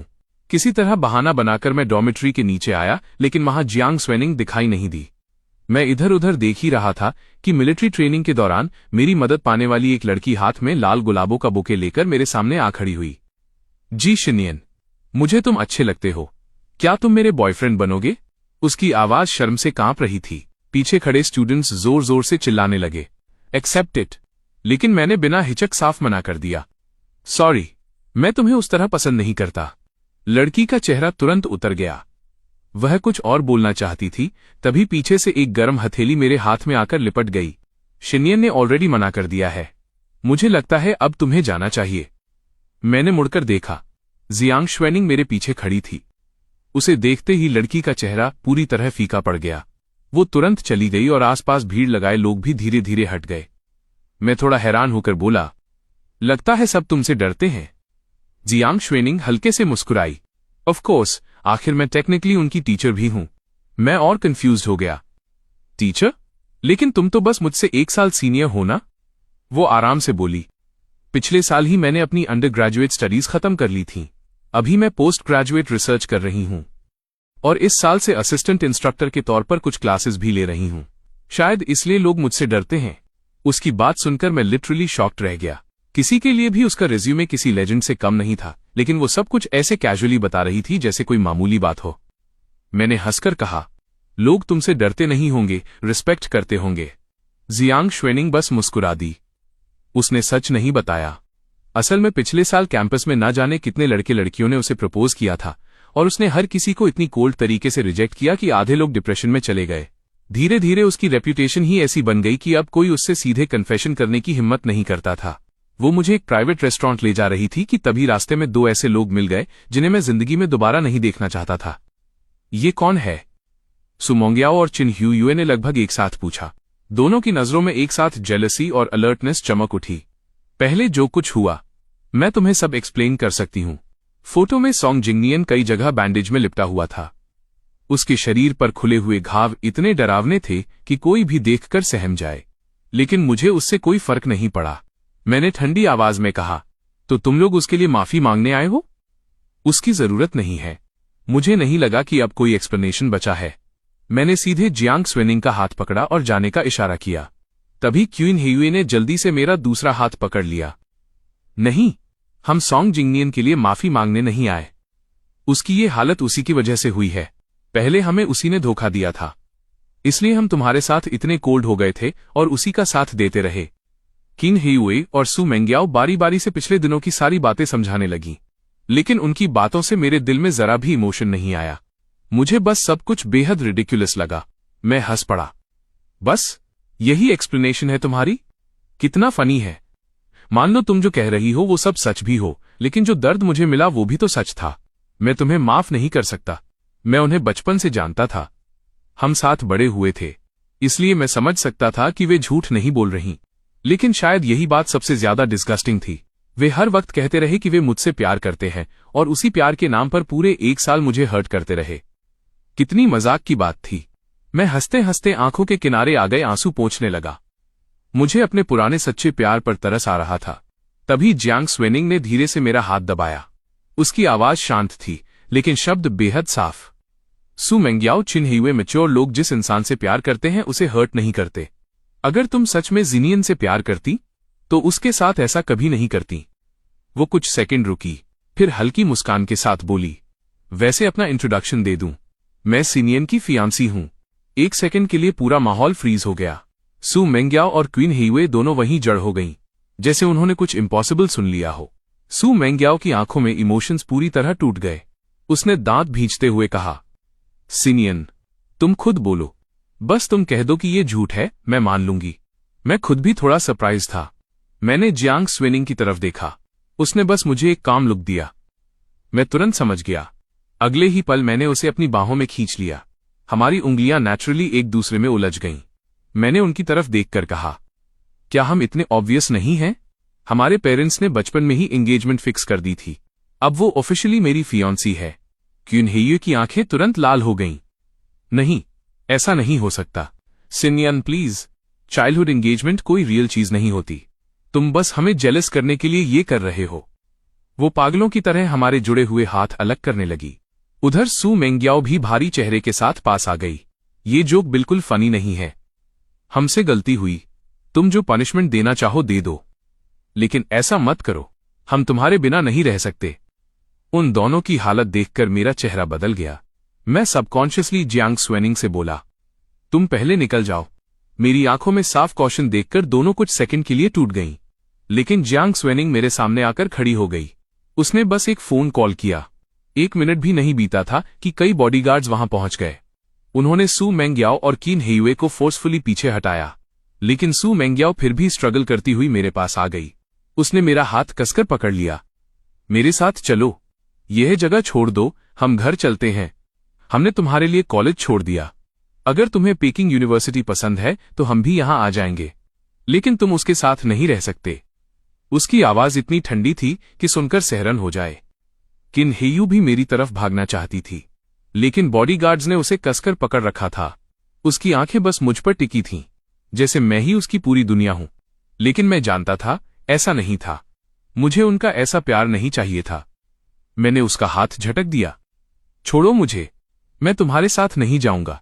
तुमने कॉलेज छोड़ा, वो तुम्हारा फैसला था, उससे मेरा कोई लेना देना नहीं। और सबसे इंपॉर्टेंट बात, मैंने उनकी आंखों में देखते हुए कहा, मैं अब तुम लोगों से प्यार नहीं करता। क्या अब भी समझ नहीं आया? मेरे ब्लंट रिजेक्शन ने दोनों को पूरी तरह तोड़ दिया। मेरी आंखों में साफ डिस्गस्ट और रिजेक्शन था। जियांग स्वेनिंग की नीली आंखें हल्की गहरी हो गईं। अगले ही पल बॉडीगार्ड्स ने सू मेंग्याओ को पीछे खींच लिया। जियांग स्वेनिंग ने शांत आवाज में कहा, अगर जिनियन तुम्हारे साथ नहीं जाना चाहता तो उसे फोर्स मत करो। फिर उसने मेरा हाथ पकड़ा और मुझे प्राइवेट रेस्टोरेंट के अंदर ले गई। अब ठीक हो? उसकी जेंटल आवाज ने मेरे अंदर की सारी बेचैनी धीरे धीरे शांत कर दी। मैंने हल्के से सिर हिलाया। हां, थैंक यू। हम दोनों चुपचाप खाना खाने लगे। अजीब तरह से हमारी पसंद काफी मिलती थी। टेबल पर रखे लगभग सारे डिशेस हम दोनों के फेवरेट्स थे। जियांग स्वेनिंग बार बार क्वाइटली मेरी पसंद का ध्यान रख रही थी। कभी मेरी प्लेट में खाना डालती, कभी टी भरती। जब उसने मेरे होंठों पर हल्की मुस्कान देखी तो उसके होंठ भी थोड़ा ऊपर उठ गए। फिर उसने अचानक मेरी तरफ हाथ बढ़ाया। सिनियन, तुम्हारे होंठ के पास थोड़ा सॉस लग गया है, मैं साफ कर देती हूं। उसकी उंगलियां धीरे से मेरे चेहरे को छू गईं। एक पल के लिए मैं कंप्लीटली फ्रीज हो गया। दिल जैसे अचानक तेज धड़कने लगा। हो गया। वो हल्का सा हंस दी और फिर कैजुअली खाना खाने लगी। लेकिन दूसरी तरफ स्क्रीन के पीछे बंधी हुई सू मेंग्याओ और किन हेयुए ऑलमोस्ट पागल हो चुकी थीं। उनके मुंह टेप से बंद थे, हाथ पैर रस्सियों से कसकर बंधे हुए थे। किन हेयुए इतनी जोर से स्ट्रगल कर रही थी कि रस्सियों के निशान उसके शरीर पर पड़ गए थे, लेकिन उसे दर्द तक महसूस नहीं हो रहा था। सु मेंग्याओ भी लगातार छूटने की कोशिश कर रही थी। उनकी नजर से देखा जाए तो अभी जो हुआ वो किस जैसा लग रहा था। दोनों बार बार खुद को यही समझा रही थीं, सिनियन ऐसा कभी विलिंगली नहीं करेगा। वो जियांग स्वेनिंग को पसंद नहीं कर सकता। वे काफी देर तक स्ट्रगल करती रहीं। एक बार तो ऑलमोस्ट छूट भी गईं, लेकिन अगले ही पल बॉडीगार्ड्स ने उन्हें फिर से बांध दिया। उधर हम दोनों आराम से बातें कर रहे थे, कभी हल्की हंसी, कभी छोटी सी टीजिंग। ऐसा लग रहा था जैसे हम बहुत समय से साथ हों। और इधर सु मेंग्याओ और क्वीन हेयुए एक दूसरे को देखकर तक इरिटेट हो रही थीं। उन्हें बस अपनी हेल्पलेसनेस पर गुस्सा आ रहा था। नॉर्थ सिटी पूरी तरह जियांग फैमिली का टेरिटरी था। सु फैमिली और क्वीन फैमिली भी उनकी मदद करने को तैयार नहीं थे। इस वक्त दोनों बस आम कॉलेज स्टूडेंट्स जैसी थीं, पावरलेस। काफी देर बाद जब मेरा डिनर खत्म हुआ तब बॉडीगार्ड्स उन्हें वापस बीजिंग भेजकर आए। दोनों को घर के बाहर बेहद बुरी हालत में फेंक दिया गया। जाने से पहले बॉडीगार्ड सिर्फ एक वार्निंग छोड़ गए। मिस जियांग ने कहा है, अगर फिर से मिस्टर जी को परेशान किया तो कॉन्सिक्वेंसेस बहुत बुरे होंगे। सु मेंग्याओ धीरे धीरे उठी, लेकिन उसने उस वार्निंग को बिल्कुल सीरियसली नहीं लिया। उधर क्यून हेयुए घर पहुंचते ही उसके फादर ने उसे सीधे बंद कर दिया। डैड, मैं सिनियन को नहीं छोड़ूंगी। पहले आप भी तो मुझे सपोर्ट करते थे। थप्पड़। किन फादर ने गुस्से में उसे जोर से मारा। वो पहले की बात थी। पिछले 1 साल में तुमने उसके साथ क्या किया है, याद है? मैं और तुम्हारी मां कितनी बार जी फैमिली के घर माफी मांगने गए हैं। तुमने जिनियन को हर्ट किया, सॉन्ग जिंगनियन के साथ उलझी रही, और अब सब खत्म होने के बाद वापस उसके पास जाना चाहती हो? किन फैमिली की सारी इज्जत मिट्टी में मिला दी तुमने। आज से घर में रहो, बाहर जाना बंद। लेकिन क्वीन हेयुए अब भी नहीं झुकी। मैं अपनी गलती मानती हूं, मैं उससे माफी मांगूंगी, लेकिन मैं उसे छोड़ नहीं सकती। वो एंसेस्ट्रल हॉल में घुटनों के बल बैठी रही।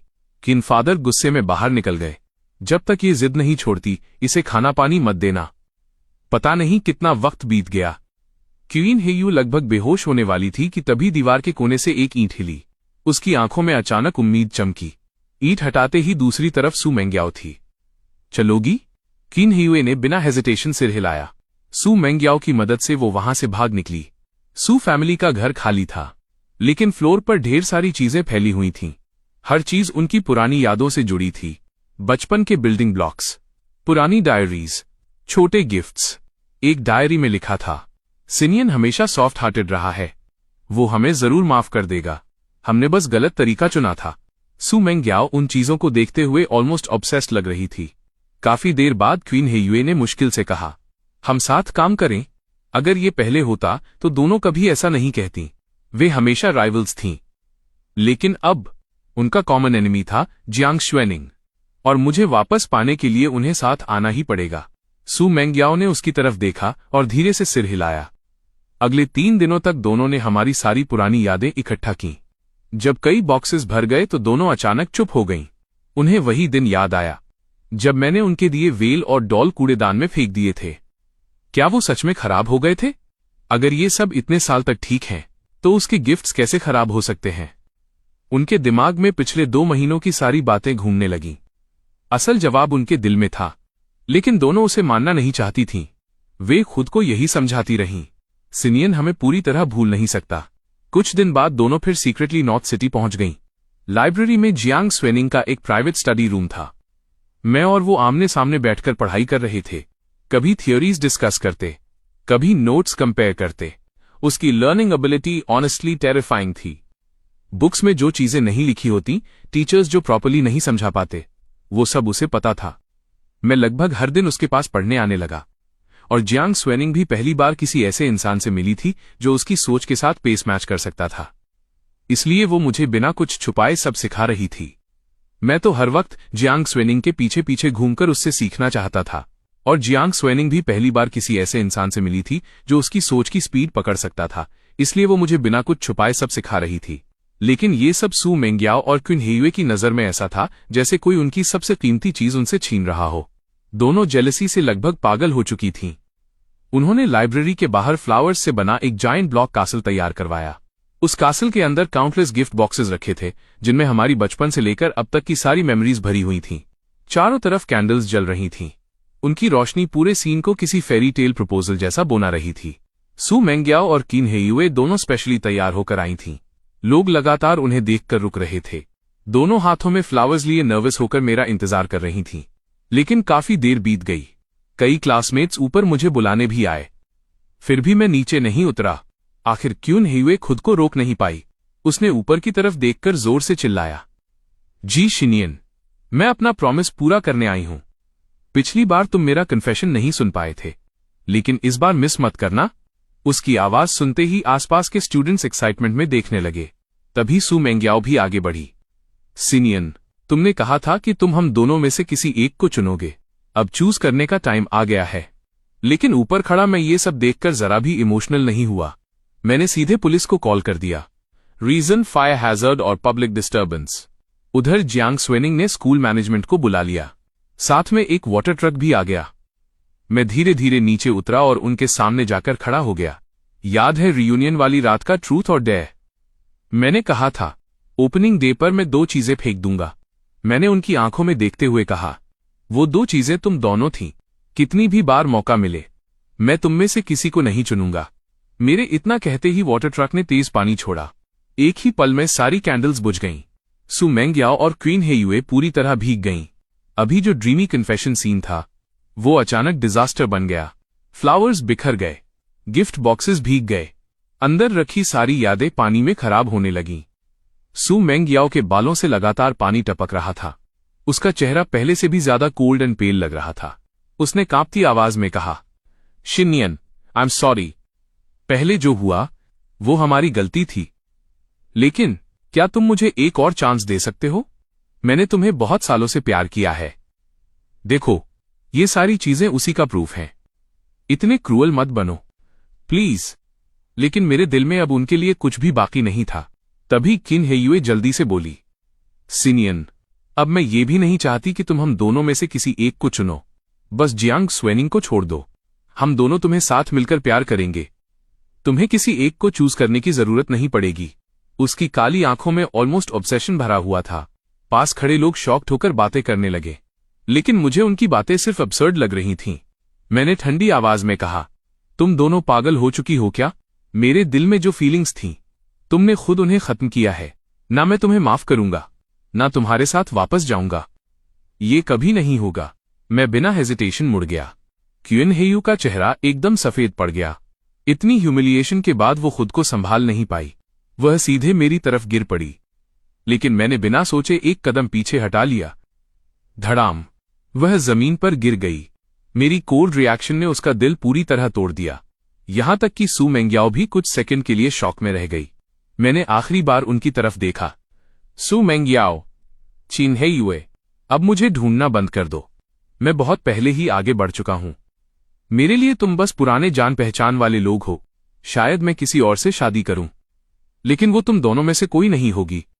इतना कहकर मैं मुड़ गया, लेकिन सू मेंग्याओ अब भी मेरी जाती हुई पीठ को देखती रही।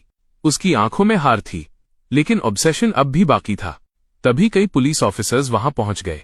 पुलिस किसने बुलाई थी? ये सब किसका अरेंजमेंट है? थोड़ी पूछताछ के बाद पुलिस सू मेंग्याओ और क्वीन हेयुए को अपने साथ ले गई। एक पुलिस कार में सब लोग नहीं बैठ सकते थे, इसलिए मैं और जियांग स्वेनिंग अपनी कार से स्टेशन जाने वाले थे। लेकिन तभी एक पुरानी वैन अचानक तेज स्पीड से पुलिस कार की तरफ बढ़ी। जियांग स्वेनिंग का ड्राइवर पहले स्पेशल फोर्सेज में रह चुका था। उसने तुरंत कार घुमा ली। हम बच गए, लेकिन पुलिस कार इतनी लकी नहीं थी। वो वैन जैसे सीधे उसी को टारगेट करके आई थी। पूरी ताकत से उसने पीछे से पुलिस कार को टक्कर मार दी। अगर कोई उस वैन के अंदर देखता तो ड्राइविंग सीट पर बैठा आदमी सॉन्ग जिंगनियन था। उसका चेहरा और शरीर अब भी बैंडेजेस में लिपटा हुआ था। वो पूरी तरह पागल हो चुका था। अब उसके अंदर जीने की कोई इच्छा नहीं बची थी। वो मुझे अपने साथ खत्म करना चाहता था। जब सू मेंग्याओ और किन हेयुए ने उसकी फाइनेंशियल सपोर्ट बंद कर दी, तब उसके पास सर्जरी तक के पैसे नहीं बचे। उसने उनके दिए सारे गिफ्ट्स बेच दिए। फिर भी उसे कोई टॉप डॉक्टर नहीं मिला। ऑपरेशन के बाद भी रिकवरी अच्छी नहीं हुई।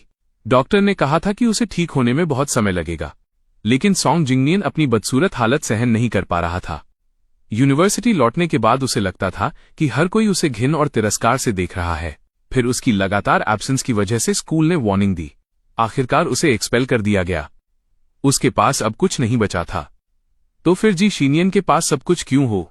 इसी सोच ने उसे पूरी तरह पागल बना दिया। उसने मुझे पुलिस से बात करते देखा था, इसलिए पहले से वैन लेकर तैयार बैठा था। लेकिन उसे ये नहीं पता था कि पुलिस कार में मैं नहीं था।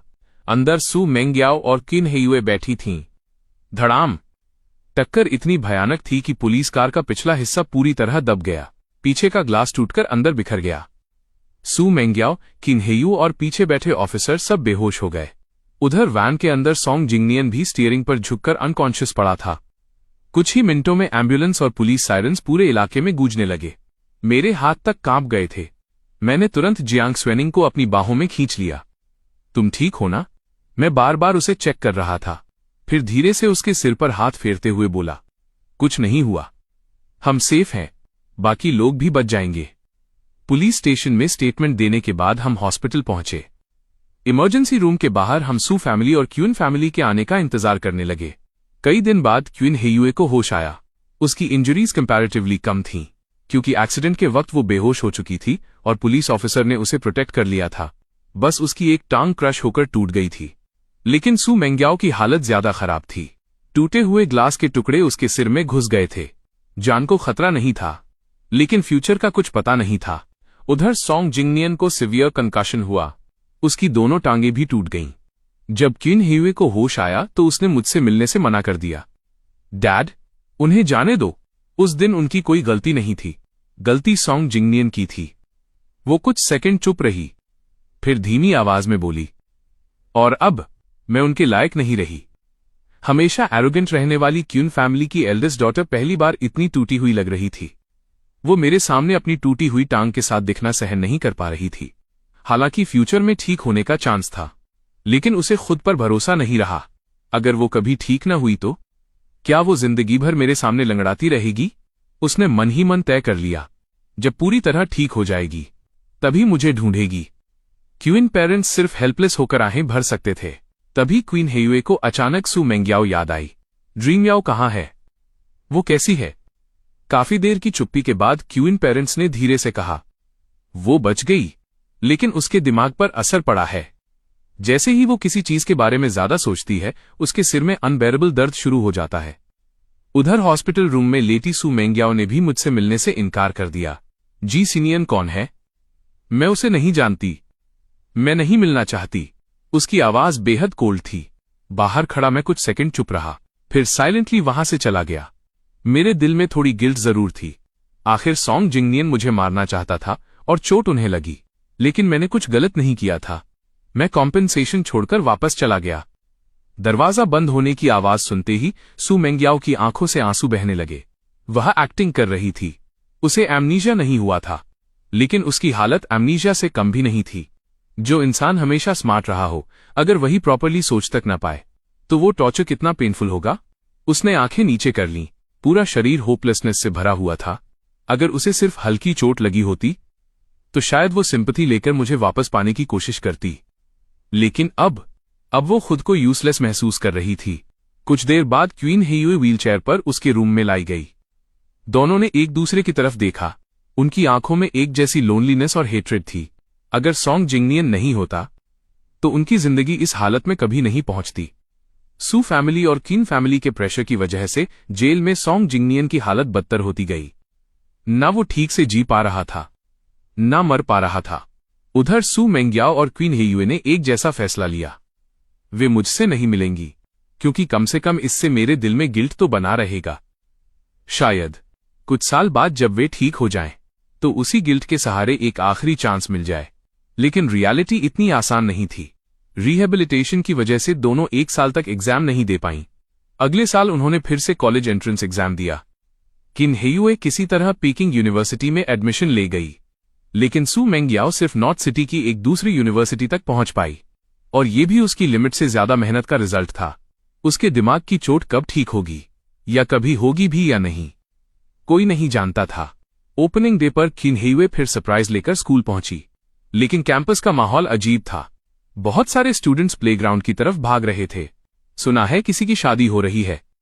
किन हेयुए ने डॉर्मेट्री के नीचे खड़े एक लड़के से पूछा, एक्सक्यूज मी, क्या तुम जी सिनियन को बुला सकते हो? लड़का पहले थोड़ा शाय हुआ, लेकिन अगले ही पल उसका एक्सप्रेशन अजीब हो गया। आप फ्रेशर हैं क्या? आपको पता नहीं? सीनियर जी आज शादी कर रहे हैं। उसके चेहरे पर एक्साइटमेंट साफ दिख रही थी। सीनियर जी और सीनियर जियांग दोनों ही सुपर जीनियसेस हैं। उन्होंने कई ग्रेड स्किप किए हैं। सीनियर जी तो अब पोस्ट ग्रेजुएट बन चुके हैं। फ्यूचर में शायद यही पढ़ाएं भी। दोनों हमेशा साथ दिखते हैं।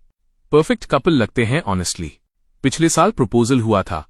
पूरा स्कूल जेलस हो गया था। और अब इस साल शादी भी कर ली। अगर आप अभी प्लेग्राउंड जाएंगी तो शायद सेरेमनी देख लें। क्यून हेयू कुछ सेकंड तक वहीं खड़ी रह गई। उसे खुद नहीं पता चला कि कब उसके कदम प्लेग्राउंड तक पहुंच गए। और वहां कोने में सू मेंग्याओ भी खड़ी थी। दोनों की नजर दूर खड़े उस लड़के पर टिक गई जिसने सफेद सूट पहन रखा था।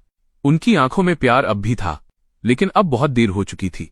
स्टेज पर आवाज गूंजी, अब ब्राइड और ग्रूम रिंग्स एक्सचेंज करेंगे। मैंने जियांग स्वेनिंग की उंगली में रिंग पहनाई। उसने भी मेरी उंगली में रिंग पहनाई। अगले ही पल हम दोनों किस करने लगे। चारों तरफ चीयरिंग शुरू हो गई। मैंने हंसते हुए जियांग स्वेनिंग को अपनी बाहों में उठा लिया और क्राउड से दूर भाग गया। मिसेस जियांग, मुझसे शादी करके खुश हो? वह हंस पड़ी। बहुत। दो बिल्कुल अलग सोल्स जब सच में एक दूसरे को समझ लेते हैं, तब उन्हें पता चल जाता है कि सही इंसान कौन है। पीछे कहीं सू मेंग्याओ और क्विन हेयुए चुपचाप मुड़ गईं। दो अलग दिशाओं में चली गईं। जो थ्री लोग कभी इंसेपरेबल थे, वे आखिरकार पूरी तरह बिछड़ गए। हालांकि वे एक ही सिटी में रहते थे, फिर भी वे कभी दोबारा हमसे नहीं मिले। उन्हें बस हमारी खबरें सुनने को मिलती रहीं। सुना, मैंने पोस्ट ग्रेजुएट खत्म करके कई इंटरनेशनल अवार्ड्स जीते। सुना, जियांग स्वेनिंग ने जियांग फैमिली बिजनेस को नई ऊंचाइयों तक पहुंचा दिया। सुना, हमारी शादी बेहद हैप्पी थी। फिर एक दिन टीवी पर उन्होंने हमारी न्यूज देखी। पूरा देश हमारी लव स्टोरी, टैलेंट और ट्रस्ट की तारीफ कर रहा था। तभी उन्हें आखिरकार एहसास हुआ, मैं उस जगह पहुंच चुका था जहां वे कभी पहुंच ही नहीं सकती थीं, और उनके लिए अब सच में कोई चांस बाकी नहीं था।